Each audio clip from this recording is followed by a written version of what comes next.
আমরা আন্দোলন সংগ্রাম করে এই জায়গায় আসছি, আমরা ভেসে আসি নাই। ঢাকা শহরের সবগুলার জামানত বাজেয়াপ্ত হওয়ার সমূহ সম্ভাবনা রয়েছে। অত্যন্ত দুঃখজনক যে এই ধরনের একটা মন্তব্য একটা গুরুত্বপূর্ণ ঢাকার একটা গুরুত্বপূর্ণ আসনের একজন প্রার্থী করেছে।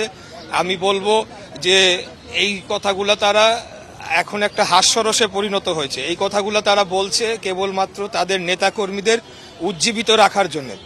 আমরা যদি ঘোষণা দেই তাহলে ঢাকা শহরে জামাতের প্রার্থী রাস্তায় নামতে পারবে না, সেটা জামাত হোক বা ইয়েই হোক। কিন্তু আমরা আন্দোলন সংগ্রাম করে এই জায়গায় আসছি, আমরা ভেসে আসি নাই। আমাদের দীর্ঘ 17 বছরের ত্যাগ রয়েছে, আমাদের বহু ভাইদের রক্ত রয়েছে। তারা কোথায় ছিল?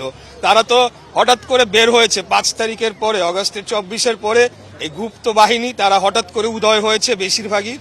এর আগে আমরা দেখেছি তারা ভোরবেলা 6টার সময় যখন রাস্তাঘাটে জনগণ থাকতো না, তারা চুপ করে অন্ধকারে বের হইতো, মিছিল করে তারা চলে যেত। এই ছিল তাদের আন্দোলন সংগ্রাম।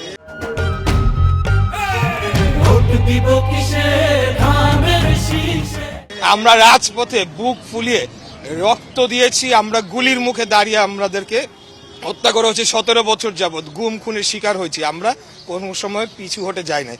তাই এখন যেটা বলছে, তারাও জানে যে তাদের ঢাকা শহরের সবগুলার জামানত বাজেয়াপ্ত হওয়ার সমূহ সম্ভাবনা রয়েছে। এটা তারাও ভালোভাবে জানে। এটা কেবল তাদের নেতাকর্মীদের উৎসাহ জাগানোর জন্য তারা করছে। আর যদি তাদের অন্য কোনো চিন্তা ভাবনা থেকে থাকে তাহলে বলে দেব যে ইলেকশনের অনেক আগেই আমরা তাদেরকে ক্লোজ করে ঢাকা থেকে বিতাড়িত করে দেবো। এটা আমি বলতে চাই।